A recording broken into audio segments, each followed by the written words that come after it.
Eu até pensei, às vezes a gente fala assim, pô, já ouvi tanta coisa a respeito disso, já vi tanto material a respeito disso, mas e eu aplico aquilo que eu ouvi, que eu aprendi? Se eu não aplico, é um conhecimento inútil. Então, assim, o que eu vou passar aqui para vocês hoje sobre comunicação é algo que é aplicável, para a gente usar no nosso dia a dia realmente, tá? Fiquei no seu lado bom, né, seu? Vamos lá. Sobre os eternos alunos.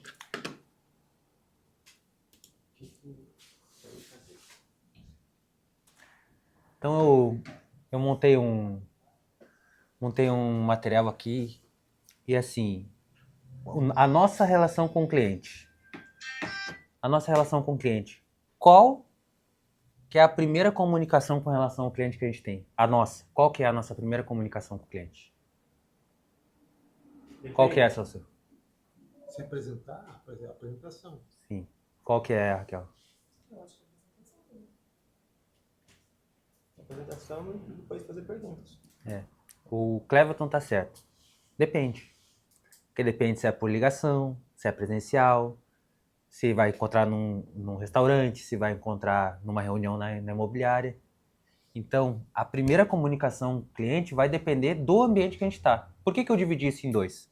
Porque a gente vai falar de comunicação verbal e comunicação não verbal. Então, dependendo da captação desse cliente, a gente vai ter um tipo de comunicação diferente. Então, é sobre isso que eu vou falar hoje. Tá? Coloquei aqui, ó. Depende do canal de captação. Comunicação não verbal. Então, assim, isso aqui é uma das coisas... Vou começar pela comunicação não verbal. Isso aqui é uma das principais coisas. A gente sempre está se comunicando com o cliente. Então, o que acontece? Quando eu estou com a mão no queixo, quando eu estou olhando para cima, quando eu estou com uma postura mais ereta, sempre eu estou comunicando. Sempre. Sempre eu estou comunicando.